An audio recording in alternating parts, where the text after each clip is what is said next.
بسم اللہ الرحمن الرحیم۔ السلام علیکم۔ ابتدا رب العزت کے نام سے جس نے جان دی جہان دیا، اور درود و سلام محمد و آل محمد پر۔ آئین ان کے ساتھ ناصر نقوی حاضر خدمت ہیں۔ جی ناظرین، بات سیدھی سی ہے کہ نیا نگران وزیر اعظم آ گیا، 8واں نگران وزیر اعظم پاکستان کا۔ کہاں سے آیا، کیسے آیا، یہ ساری باتیں آپ کو بتاؤں گا، لیکن اس کے ساتھ ساتھ یہ بھی بتاؤں گا کہ اٹک جیل سے کیا اطلاعات آ رہی ہیں۔ اچھا، مصدقہ نہیں ہے، لیکن اس کے باوجود وہاں سے کچھ آوازیں آنی شروع ہو گئیں اور وہاں سے اطلاعات بھی ملنی شروع ہو گئی ہیں۔ مطلب جب بشا بی بی کی ملاقات ہوئی تو کیا کچھ ہوا، وہ تو بڑی بڑی عجیب و غریب باتیں تھیں، لیکن تھوڑی سی اس سے مختلف باتیں میں آپ کو بتاؤں گا۔ اور اس کے علاوہ کیا ہے؟ اس کے علاوہ یہ ہے کہ عمران خان صاحب جلد از جلد اٹک جیل سے نجات چاہتے ہیں۔ ان کے وکلاء نے اسلام آباد ہائی کورٹ سے رابطہ تو کیا ہوا ہے، لیکن اس کے باوجود اب صورتحال کیا ہے اور کس پوزیشن میں ہے وہ۔ بہرحال پہلے آپ سے درخواست کہ آئین کو سبسکرائب کریں، لائک کریں، گھنٹی کا بٹن دبانا نہ بھولیں اور اپنی قیمتی رائے کا اظہار ضرور کریں۔ جی ناظرین، نئے نگران وزیر اعظم اچانک نام آیا انوار الحق کاکڑ کا، لوگ پریشان ہو گئے، حیران ہو گئے۔ لیکن آپ نے دیکھا کہ راجہ ریاض جو اپوزیشن لیڈر تھے، چاہے فرینڈلی تھے، انہوں نے کام دکھا دیا کہ 2 دن وزیر اعظم کو ٹائم نہیں دیا ملاقات کا، اور 2 دن کے بعد جب ملاقات کا ٹائم دیا تو ان کا میرے کو تو بھائی ہے نہ ہے، اور وہ حیران ہو گئے، اور بلکہ حیران نہیں ہوئے، تھوڑا سا حیران ہونے کے بعد اچانک انہوں نے اپنے آپ کو سنبھالا وزیر اعظم نے، اور ان کا بالکل جناب میں بھی انہیں نہ لیا، کیونکہ پتہ انہیں بھی تھا کہ جناب یہ امپائر کی طرف سے چیٹ آئی ہے، یہ ان کے پاس ان کے اپنے بس کی بات نہیں ہے۔ یہ تو کہہ رہے تھے صادق سنجرانی، تو صادق سنجرانی بھی ڈیوٹیفل آدمی ہے، وہ بھی امپائرز کے نمائندے ہیں، اور جس انداز میں وہاں بیٹھے ہوئے۔ پھر دوسری طرف سے ایک اتفاق ہوا تھا دونوں میں کہ چھوٹے صوبے سے لیا جائے گا نگران وزیر اعظم، اس پر پاکستان پیپلز پارٹی کو بھی اتفاق تھا، لہٰذا چھوٹے صوبے کا جب نام آیا اور ساتھ ہی چٹ آئی تو وزیر اعظم نے کیا، چاچو نے کیا، جناب گل ہی کوئی نہیں، مان لینے ہیں، اور انہوں نے مان لیا فوراً۔ اور پھر اس کے بعد جو ایک سلسلہ شروع ہوا وہ کیا ہوا، اب یہ سوچیں تحریک انصاف کے لوگوں نے جناب اس کی حمایت کر دی، کہا جس سے اچھا تو بندہ ہی کوئی نہیں ہے۔ کیوں؟ اس کی وجوہات بھی آپ کو بتاتا ہوں۔ اس لیے کہ جناب جب باپ پارٹی بنی تھی، یعنی بلوچستان عوامی پارٹی جب بلوچستان میں بنی تھی تو اس کے بڑے سرکردہ لیڈر تھے، اور بلکہ ان کے ذریعے ہی بنائی گئی تھی جنرل باجوہ صاحب نے، یہ کارنامہ بھی جنرل باجوہ صاحب کا ہے، اور اس وقت سے یہ گڈ بک میں تھے، یعنی انڈر گراؤنڈ کام کر رہے تھے اور باقاعدہ کام کر رہے تھے۔ انہیں ایک این جی او بنائی، غیر سرکاری تھی، اس سے بھی کام کر رہے تھے، بلوچستان کے حقوق کی بات کر رہے تھے، اور وہ بڑی وائس آف بلوچستان کے نام سے بنائی تھی، تو یہ بڑے سرگرم تھے۔ پھر باب نے جب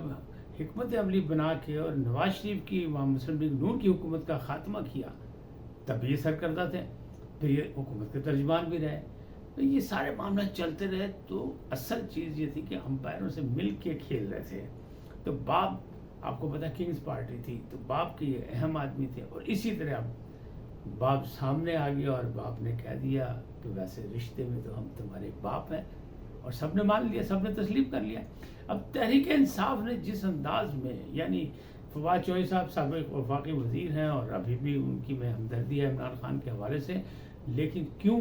اس لیے کہ ان کی معافی ہو چکی ہے، فیصل واڈا صاحب نے ان کی معافی کرا دی ہے، تو اس حوالے سے اب وہ بڑے ٹویٹر پہ اور ادھر ادھر اکاؤنٹس میں بول رہے ہیں، تو انہوں نے کہا اس سے اچھا دیانتدار ایماندار آدمی کوئی نہیں ہے، لہٰذا بہت اچھا فیصلہ ہے، پہلی دفعہ کوئی اچھی خبر ملی ہے۔ اچھا جی، بہت اچھی بات ہے۔ دوسری طرف وہ جو ارسلان بیٹا تھے، ڈاکٹر ارسلان خالد، انہوں نے بھی کہہ دیا بہت اچھی بات، مبارکباد دینی شروع کر دی، انہوں نے کہا اس سے اچھا فیصلہ نہیں ہو سکتا، اور بہت اچھی بات ہے، پاکستان کے لیے اچھی بات ہے، سیاسی نظام کے لیے بہت اچھی بات ہے۔ پھر شاہ محمود قریشی صاحب نے بھی حمایت کری، انہوں نے بھی کہہ دیا بہت اچھا فیصلہ ہے، لیکن وہ انہوں نے ایک بات کی، سیاسی بات کی، انہوں نے کہا یہ اگر یہ وقت پہ الیکشن کرا دیں تو ان سے اچھا اور کوئی نہیں، لیکن اگر انہوں نے وقت پر الیکشن نہ کرائے تو پھر ہم اس کے خلاف بولیں گے، ہم تحریک چلائیں گے۔ اچھا، اسی طرح کے خیالات دوسری سیاسی پارٹیوں کے بھی ہیں کہ وہ کہہ رہے ہیں ٹھیک ہے کہ ہو جائے تو ٹھیک ہے، لیکن ابھی بھی شک کر رہے ہیں۔ فیصل کنڈی نے کہا ہے کہ نہیں، لگتا نہیں ہے، اگر ایسا ہوا کہ یہ انتخابات ٹائم پہ نہ ہوئے تو پھر ہم بھی تحریک چلائیں گے، اور انہوں نے بھی اپنی جماعت کو، پیپلز پارٹی کو مشورہ دے دیا ہے۔ اب اگر غور کریں آپ تو باپ سے رابطے میں پاکستان پیپلز پارٹی بھی تھی، اور پاکستان مسلم لیگ نون بھی تھی، لیکن تحریک انصاف کے وہ سابق اتحادی ہیں، یعنی جب عمران خان صاحب کی حکومت تھی، اسی لیے یہ لوگ بہت خوش ہے کہ پاجی اپنا بندہ آ گیا ہے تو کل ہی کوئی ستہ ہی خیراں۔ اچھا، اس کے ساتھ یہ خبر بھی آ گئی، جہاں سے خبریں نہیں آ رہی تھی وہاں سے خبر آ گئی، اٹک جیل سے خبر آ گئی، اٹک جیل سے خبر آئی کہ جناب انہوں نے رضامندی کا اظہار کر دیا ہے کہ اگر میرے پہ مقدمات نہ چلائے جائیں تو مجھے سیفلی پاکستان سے باہر بھیج دیا جائے تو میں جانوں تیار ہوں۔ اب کہنے والے کیا کہہ رہے ہیں؟ کہنے والے کہہ رہے ہیں کہ جنہوں نے یہ آفر دی ان کو، یا جن کو وہ کہہ رہے ہیں، انہوں نے آگے سے گارنٹی مانگ لی کہ گارنٹی کیا ہے اس میں کہ آپ کا منہ بند رہے گا اور آپ جائیں گے کہاں؟ تو بہت پہلے میں نے ویلاگ میں کہا تھا کہ جی یہ بات چیز چل رہی ہے در پردہ، اور اس میں ان کو وہ چاہتے ہیں کہ امریکہ جائیں یا برطانیہ، جمامہ چاہتی ہیں کہ وہ انگلینڈ آ جائیں یا امریکہ چلے جائیں، اسی طرح عمران خان صاحب خود برطانیہ میں زیادہ انٹرسٹڈ ہے کہ میں برطانیہ جاؤں۔ لیکن جو بھیجنے والے ہیں یا جو نیم رضامند ہیں انہوں نے کہا جناب یو اے ای، قطر، سعودی عرب، اس کے علاوہ آپ کہیں نہیں جائیں گے، اور اس کے ساتھ آپ کے منہ پہ ٹیپ لگی ہونی چاہیے کہ آپ جا کے بولیں گے نہیں، آپ شور نہیں مچائیں گے وہاں پہ، پھر آپ کو نئی آزادی والا بات نہ کر دیں۔ افسوسناک بات ہے کہ حقیقی آزادی کا جو اصل رہنما تھا، جو تحریک چلا رہا تھا، پاکستان کے عوام کو جناب انسانی حقوق اور انصاف دلانا چاہ رہا تھا، اور حقیقی آزادی وہ 2023 کی یوم آزادی پر قید و بند کی صورت میں ہے، یعنی اٹک جیل میں ہے۔ تو یہ کیا ہے؟ یہ مکافات عمل ہے، کہنے والے کہہ رہے ہیں، میں نہیں کہہ رہا۔ آپ اختلاف کر لیں، بالکل صحیح ہے، لیکن اس وقت جو کہا جا رہا تھا کہ ہم یوم آزادی نہیں منائیں گے، یوم آزادی نہیں منائیں گے اس لیے کہ ہمارا لیڈر جو ہے جیل میں، لیکن جناب اختر عبدالرحمان صاحب نے بھی یوم آزادی منائی، شاہ محمود قریشی بھی منا رہے ہیں، باقی بھی منا رہے ہیں، اور وہ لوگ جو تھے کہتے پرچم اتار دیں، پی ٹی آئی کے پرچم لگا دیں، قومی پرچم سے ہمارا کوئی تعلق نہیں ہے، ان کی پکڑ دکڑ بھی ہو رہی ہے، کیونکہ یہ باقاعدہ ایک جرم ہے کہ قومی پرچم جس کے سائے میں ہم سب ایک ہیں، جو ہماری پہچان ہے، جو ہماری شان ہے، اس کی بے حرمتی، لہذا معاملات گڑبڑ ہیں۔ اب اس سے بھی اگر آگے چلیں تو اور بہت سی چیزیں آئیں کہ وہ جو کہتے سہولیات نہیں مل رہی، سہولیات نہیں مل رہی، وہ سہولیات دے دی گئی ہیں۔ قرآن کی بات ہو رہی تھی، جانماز کی بات ہو رہی تھی، نماز کی بات ہو رہی تھی، تو مسئلہ یہ تھا کہ قرآن دیا کیا تھا، لیکن ان کی ڈیمانڈ تھی کہ انگریزی میں دیا جائے، یعنی قرآن نہیں چاہیے تھا انہیں، قرآن کا ترجمہ چاہیے تھا انگریزی میں، تو انگریزی میں ترجمہ ان کو وہ پرووائڈ کر دیا گیا۔ ٹھیک ہے، اب قید تو قید ہے، وہاں پہ برداشت تو کرنا پڑے گی جب تک کوئی مسئلہ نہیں ملتا۔ اسلام آباد ہائی کورٹ نے بھی ساری چیزیں کیس مانگ لیا، ساری رپورٹس مانگ لی، اب کل کے بعد یعنی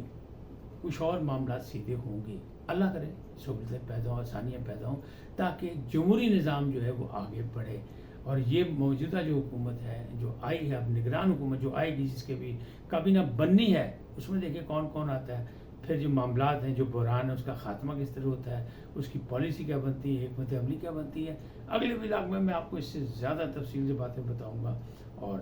پھر آپ کو ساری پوزیشن پتہ لگ جائے گی۔ آج اتنا ہی، پھر ملیں گے نئے موضوع کے ساتھ، نئے عنوان کے ساتھ۔ جاتے جاتے آپ سے درخواست آئی ہے، کو سبسکرائب کریں، لائک کریں، گھنٹی کا بٹن دبانا نہ بھولیں، اور اپنی قیمتی رائے کا اظہار اپنی شخصیت کے مطابق کریں۔ سدا سلامت رہیں، پاکستان زندہ باد، پاکستانی قوم بائندہ باد۔